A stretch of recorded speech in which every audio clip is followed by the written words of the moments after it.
Et le plus grand numéro de toute ma vie, vraiment de toute ma carrière, c'est un numéro chinois.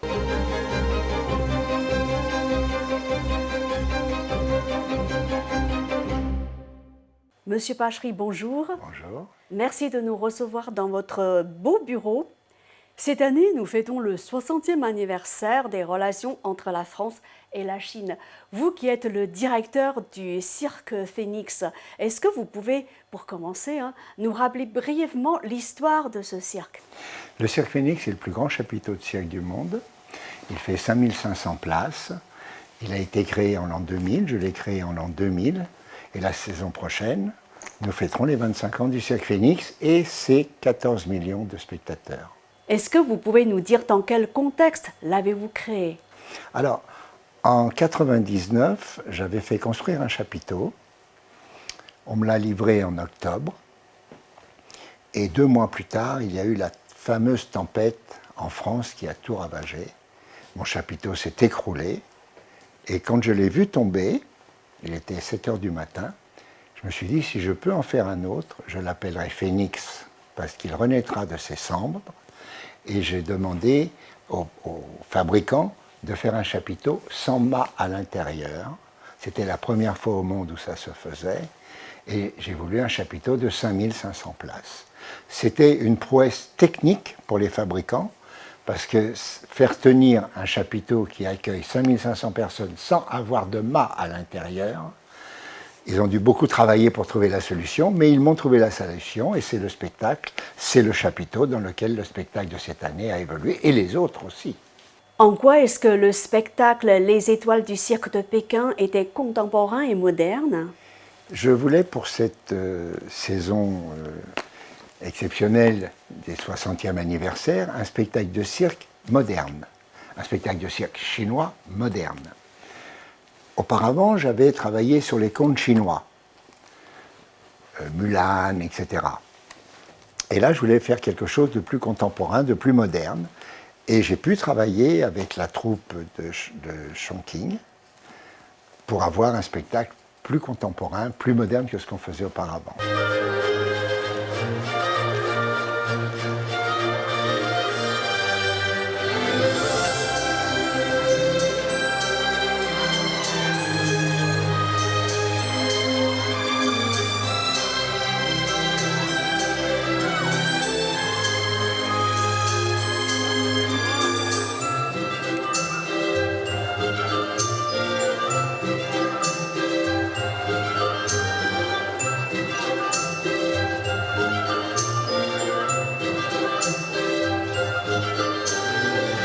C'était comment ces jeunes acrobates chinois? Ils m'épatent à chaque fois. À chaque fois, je sais qu'en travaillant avec une troupe chinoise, je vais avoir un spectacle exceptionnel.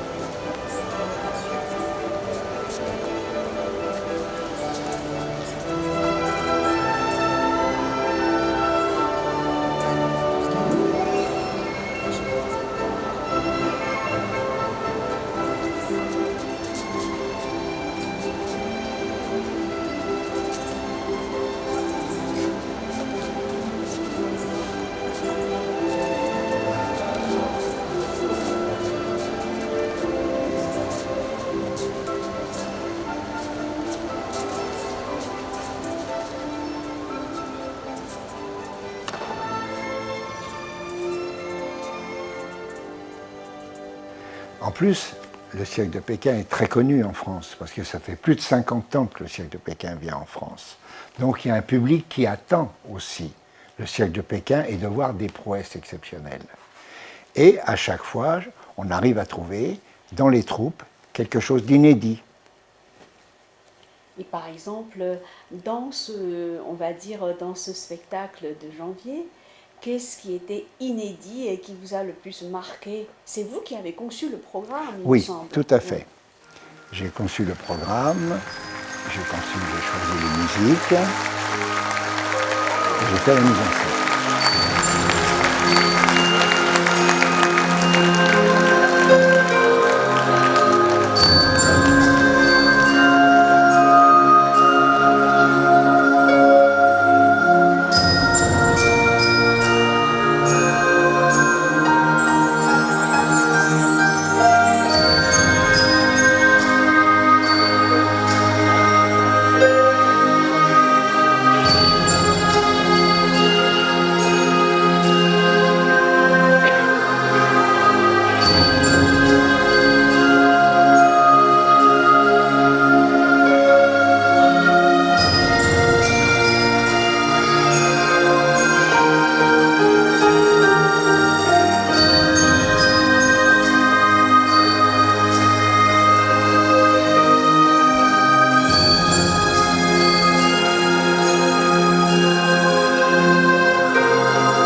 J'imagine qu'à chaque fois, vous avez dû passer par des discussions avec vos partenaires chinois pour monter chaque spectacle, n'est-ce pas?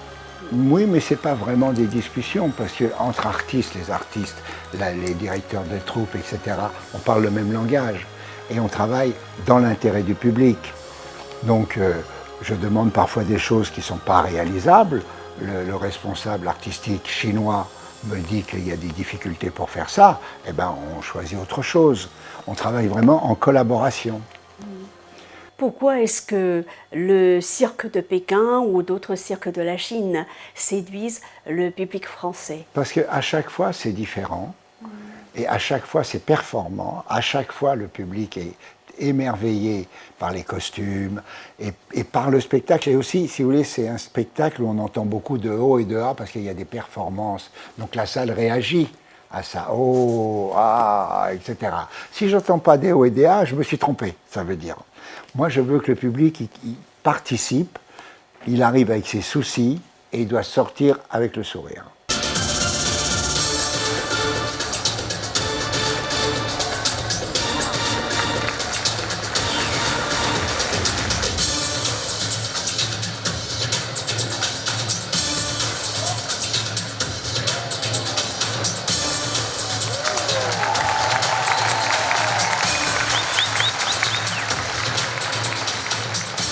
Est-ce que vous avez déjà travaillé avec d'autres cirques de la Chine? Alors, le cirque de Pékin est une marque.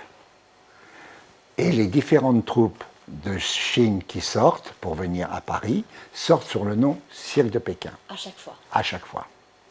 Mais j'ai aussi travaillé dans d'autres cirques en Chine, puisque à Shanghai, il y avait un appel d'offres il y a 4 ans pour la rénovation intérieure du cirque et pour la création d'un spectacle.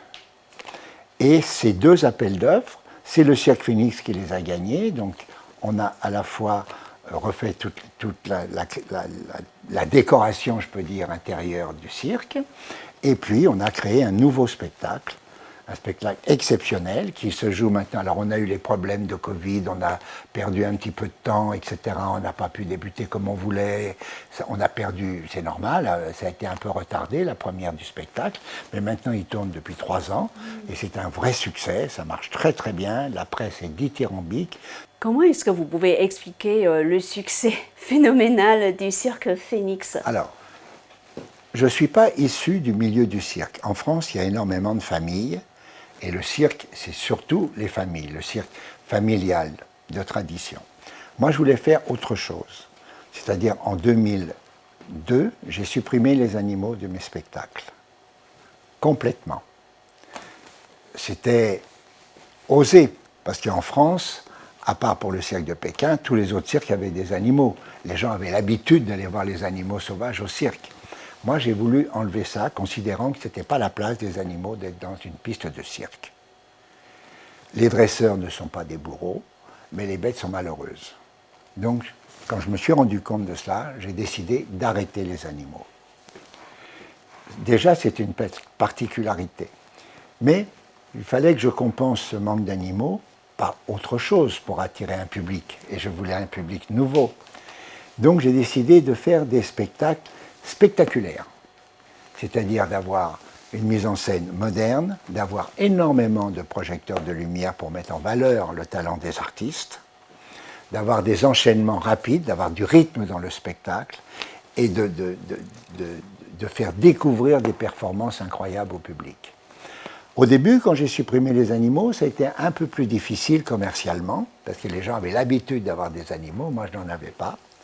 Mais petit à petit, j'ai conquis un public, et le temps m'a donné raison, puisque maintenant les animaux sauvages sont interdits dans les cirques en France. Après les étoiles du cirque de Pékin cette année, est-ce que vous avez d'autres projets avec des cirques chinois? Oui, puisque je suis également président du Festival mondial du cirque de demain, qui a lieu tous les ans la dernière semaine de janvier au Cirque Phoenix. Et l'an dernier, d'ailleurs, il y a une troupe qui a gagné la médaille d'or. C'était une troupe de jongleurs qui venait du cirque de Pékin, qui venait de Pékin. Donc, et j'ai de nouveau, on est en train de faire le casting du prochain festival, et j'ai actuellement 3-4 numéros chinois sur lesquels je vais décider un ou deux pour les faire venir dans la compétition. C'est une compétition mondiale qui est réservée aux jeunes artistes de moins de 25 ans, qui n'ont jamais participé à un autre festival dans le monde avant. Donc, le monde entier du cirque vient découvrir les nouveaux talents. C'est la 44e édition cette année, ça fait 44 ans que ça existe. Je vais assez souvent en Chine, parce que d'abord, quand je fais un spectacle chinois, je vais préparer, avant qu'ils arrivent à Paris, la mise en scène. On commence déjà à travailler en amont. Et je vais, comme j'ai le spectacle à Shanghai, à chaque fois, je vais aussi voir le spectacle, comment s'il est toujours pareil, s'il n'y a pas eu des modifications.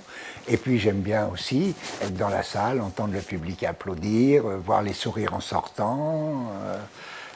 Donc, je vais, oui, au moins une fois par an en Chine.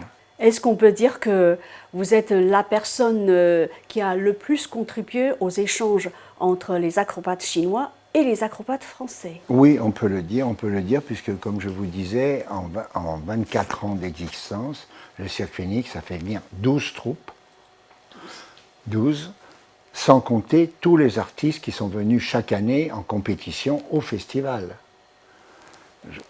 Personne n'a jamais fait venir autant d'artistes chinois en France. Et c'est très important pour les échanges culturels. Je trouve que c'est vraiment quelque chose de très important. D'abord, ça montre un peu la culture chinoise au public français qui n'a pas toujours la possibilité d'aller en Chine. Ça fait découvrir des choses. Ça fait découvrir, ça donne aussi des vocations. Parce que j'ai le souvenir d'une petite fille qui a vu Mulan quand j'ai fait le spectacle de Mulan, qui depuis a appris le chinois, elle a maintenant 17 ans, elle parle chinois, elle part en vacances en Chine.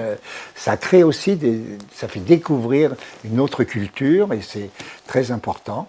Le cirque est un divertissement, mais il peut aussi apporter autre chose.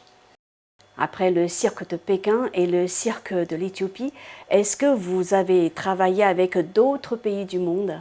Oui, Cuba. J'ai travaillé avec Cuba, j'ai travaillé avec la Mongolie, j'ai travaillé, qu'est-ce que j'ai travaillé avec, alors d'autres pays d'Afrique. L'Afrique, j'ai fait 3 fois l'Afrique. Mais avec différents pays d'Afrique mélangés dans le même spectacle. Cette année, c'est la première fois au monde qu'il va y avoir un spectacle 100% éthiopien. Donc c'est à chaque fois des challenges. Mais c'est à chaque fois aussi des grands moments d'émotion quand je rencontre les artistes, quand on est en répétition, quand je vois comment ils se défoncent pour faire quelque chose. Et le plus grand numéro de toute ma vie, vraiment de toute ma carrière, c'est un numéro chinois qui était là dans mon spectacle pour les 40 ans des échanges culturels entre la France et la Chine.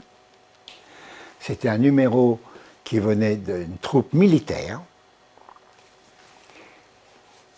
C'était une acrobate qui était danseuse étoile, en tutu avec les chaussons, qui faisait les pointes, etc., mais sur le corps de son partenaire, pas sur le sol. Ce numéro m'a bouleversé, et tout le public était bouleversé.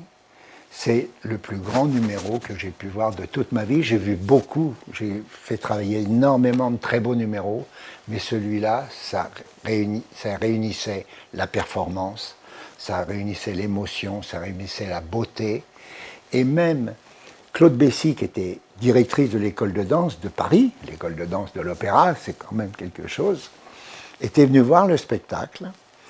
Et à la sortie, elle m'a dit, elle était bouleversée aussi, elle avait les larmes aux yeux tellement, mais le public était debout à chaque séance, c'était incroyable, incroyable, j'ai jamais vu une chose pareille, ça s'est jamais reproduit depuis.